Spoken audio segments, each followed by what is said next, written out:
Although the latest installment of Stranger Things was undoubtedly an improvement on the action-oriented, borderline emotionless third season, the series still continues to make the same mistake when it comes to the treatment of its characters.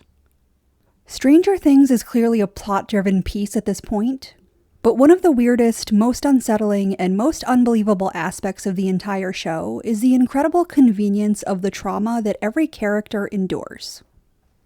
Ultimately, the vast majority of characters within Stranger Things experiences genuinely horrific and inarguably traumatizing things, without that trauma ever even being acknowledged. But even when it comes to vital characters like Elle, Hopper, or Will, the vast majority of traumatic experiences that are incorporated into the story are woven in specifically to drive the plot forward. However, when their trauma ceases to be useful for the story or the themes at large, the trauma itself seems to become entirely non-existent. Obviously, 11 is the clearest and most absurd example of this continuous problem within the series. But that problem seemed to be especially exacerbated in Stranger Things 4. Elle's entire life has essentially been a non-stop blitz of abuse and traumatic events. Losing her mother, being a prisoner of Hawkins' lab, being a borderline prisoner of Hopper's cabin, and then losing the only sincere and loving parental figure she ever experienced, sums up almost the entirety of her life experience. It's absolutely astounding that she managed to survive what she has. But it's absolutely absurd that the show hardly ever acknowledges how much psychological damage was done to her. Sure, the series incorporates the horror of her experiences with quirky speech patterns and an inability to socialize properly. But for the most part, Elle is a literally unbelievably functional person when taking what has actually happened to her into consideration. And while Elle is obviously the most egregious example of this problem, it's something that recurs with nearly every major character in Stranger Things. Hopper lost his daughter and apparently blames himself for her deadly illness. Will has been repeatedly exploited by the creatures of the Upside Down. Nancy lost her best friend. And every single character has nearly died and nearly watched their loved ones die at least once throughout the story. But frankly, you'd hardly know it based on the actual characterization of the cast. However, the series doesn't shy away from acknowledging trauma in extremely specific instances. Stranger Things will often integrate the traumatic experiences of the characters into the show, if and only if it somehow serves the overall plot. The series has been pretty consistent with this convenient inclusion of trauma from the start, but Stranger Things took it to an entirely new level in Season 4, as the bulk of the story seemed to be centered around the traumatic aftermath of Max and Eleven's respective experiences. Fundamentally, making their trauma into the foundation of a storyline is certainly better than pretending it doesn't exist.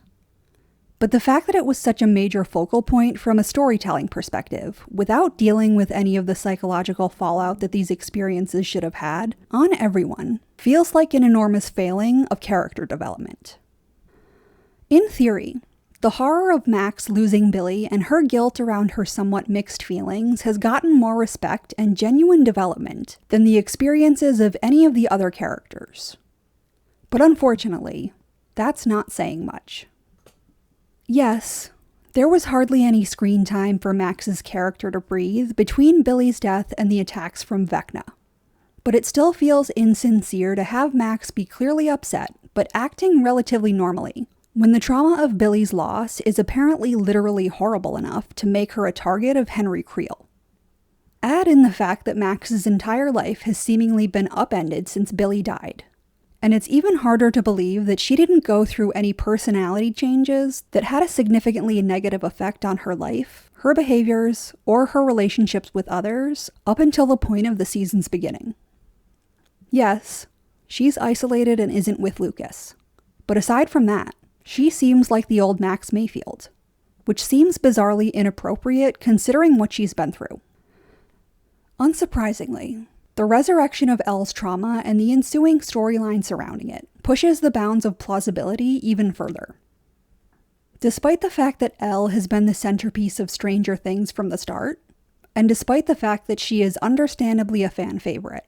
The way that the show handles Elle's life experience is unbelievable and does a great disservice to her development as a character.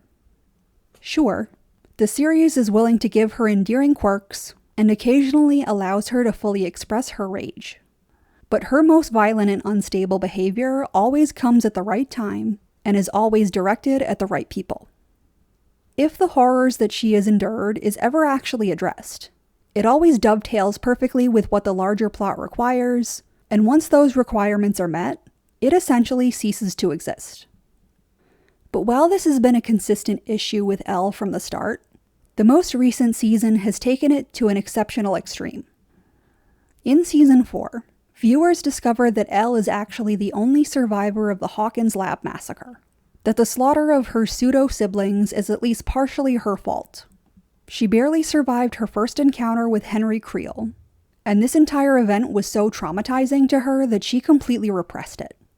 And to add insult to injury, the person who shows up to help her remember and work through this trauma, in a grand total of 12 hours, is none other than her primary and presumed dead abuser, Martin Brenner. While a certain amount of brevity considering the size of the cast and the length of the seasons is understandable, the notion that the entire storyline revolving around Elle getting her powers back is even possible is absurd. Throwing a nightmarishly abused child into a situation where they are forced to remember their most traumatic experience and are reunited with the person who tortured them for their entire lives very clearly would not result in the badass and near immediate resolution that the show portrayed. And Stranger Things didn't just overlook what the natural result of this experience should have been for Elle, but the conclusion of that character arc and the death of Brenner certainly seemed to imply that Elle's whole Hawkins Lab experience was relatively resolved for her personally, even though it constituted the vast majority of her life. The experiences of Max and Elle are dubious enough in their own right, but when contrasted with the character arcs, or lack thereof, of nearly every other character in the season, the unaddressed character development issues become even more painfully obvious. Whether it's Nancy returning to the Upside Down, or Dustin watching one of his best friends die in his arms, the side effects of the character's worst experiences seem to be completely out of step with what the expected reaction would be. Nothing seems to be triggered within Nancy aside from ultimate badassery. And while Dustin is movingly emotional when he talks to Eddie's uncle, the mere fact that he's volunteering at an emergency shelter 48 hours after Eddie's death really seems to diminish the power that this event should have had. And while they are just two obvious examples, this is a problem with every single significant character. Even when it comes to the foundational premise of the entire season's storyline, the willful ignorance around trauma is astoundingly odd. I mean, Vecna is specifically seeking out people with dark pasts in order to manipulate them, use that darkness, and mutilate and murder them in the most repulsive way possible, in order to open gates to the Upside Down. And the series went out of its way to introduce 3 obvious red shirts as the targets, despite the fact that the experiences of the main cast almost certainly matches or supersedes the horrors that Vecna's first 3 kills were subjected to. The premise of the entire season largely revolves around trauma, and the trauma of every significant person in the story is almost completely ignored throughout it. And of course, when one of the main characters actually does become a target of Vecna and the psychological damage that was done to her is actually addressed, she's the only one to survive, even if it requires some brand new Deus Ex Machina superpowers to explain it. Now, with all that said, it's worth recognizing that, frankly, Stranger Things might not be all that interested in exploring these inconvenient aspects to their characters. After all, the series is clearly intended to be a pastiche of 80s classics, and the material that the show is inspired by, whether it's as innocent as The Goonies or as dark as A Nightmare on Elm Street, does not go into this kind of character depth or examine traumatic experiences in a remotely realistic way. Most of them don't even acknowledge that these experiences would be traumatic at all. It's entirely believable that character studies in greater depth is simply not the point of the story in the eyes of its writers. And the homages to everything 80s is the beginning and end of what Stranger Things is designed around. And from that point of view, the show clearly succeeds in achieving its aims. However, even if that is the case, it feels like the series is unfortunately selling itself short. Yes, Stranger Things managed to almost single-handedly resurrect 80s nostalgia. And yes, the show is extremely skilled at blending the material that inspired it and the fictional world of Hawkins, Indiana together. But as evidenced by the show's immediate runaway success and the fan reaction to the loss of characters like Bob or Eddie, one of the biggest reasons that viewers enjoy Stranger Things is because of the compelling characters. And I think that's largely why the audience is so frustrated at these constant failings. Because yes, Stranger Things often flops when it comes to exploring the more realistic depths and nuances that their characters should have. And yes, it doesn't feel like the characters are progressing in a way that makes sense or in the way that they should based on what has actually happened to them. But what makes it all harder to swallow is that it seems like the writers are far more than capable of actually diving deeper into their character development, and they are simply choosing not to. Because, regardless of any of the show's faults, it's astoundingly obvious how good the character development in the series can be, when that's what Stranger Things is actually trying to do. It's pretty rare to be able to introduce new characters into established and beloved dynamics, and not just integrate them into that situation seamlessly, but to get the audience invested enough over the course of a single season that their loss is completely devastating. Stranger Things has consistently proven its ability to do that.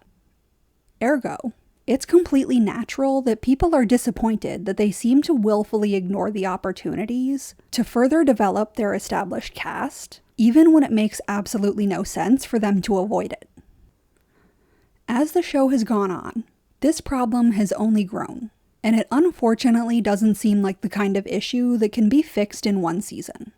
But the series has a terrible habit of cutting the most interesting characters out of the story too soon, ignoring the natural progress that the current characters should have made, and leaving characters with stories that seem to have nowhere to go just lingering in the background.